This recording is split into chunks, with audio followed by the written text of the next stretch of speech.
Banished is a medieval town simulator in the same vein as Ute Tower and The Sims.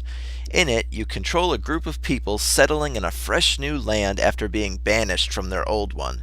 You build them houses, plant their food, help them stay warm, and gather resources. A little bit of everything. Thankfully, there's no combat or enemy factions, it's just you versus nature.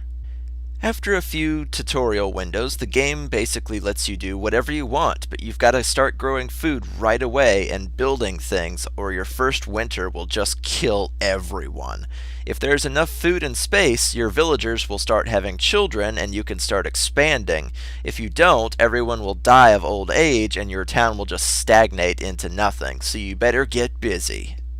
Banished is incredibly addictive and a lot of fun, letting you decide how you want your town to be laid out, who has what job, and tending to the needs of the people. It does have a lot of micromanaging, but that's sort of the point. If you have a town of only 30 people or so, every person counts when it comes to preparing for winter.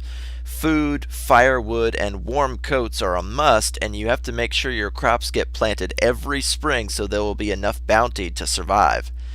Unfortunately, the game's AI is not especially bright. Villagers can waste entire days just running around collecting the supplies they need for their house instead of, doing the job they're assigned. That's why house to storage facility placement is very important. Walking back and forth across town to get what you need is not the best way to spend your desperately finite time. It's only through trial and error that you learn all the important rules the game has to offer. Make sure food and firewood is stored near everybody's homes. Make sure you have sustainable resources. Don't send everyone to the mine for stone, since that results in the most accidental deaths. There's a lot of problems here when it comes to efficiency, since you can't directly control the townspeople, just give them jobs. Also, as you can see, the game is kinda ugly.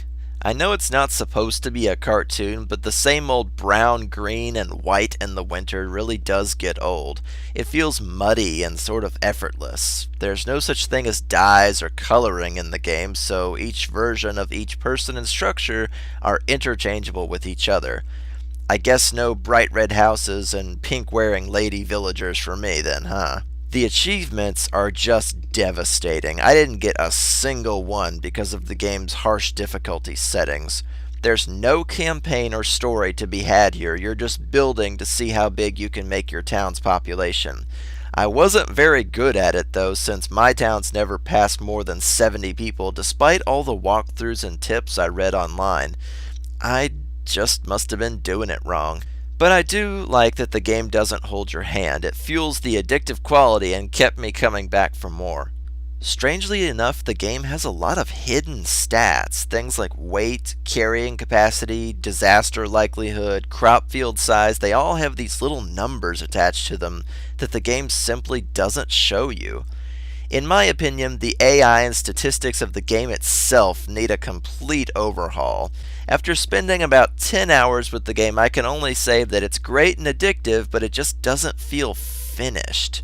Someone needs to design for a bit more streamlining, hotkeys, show us hidden stats that are running the game, and tell us exactly what it's leading to what. It's up to you to lead your people to happiness and prosperity, and the cruelty of nature and the weather will be iron defenses against both. Try your hand at it, but don't invest in this one too deeply. It's good and it's addictive, but it had the potential to be so much more. Check it out.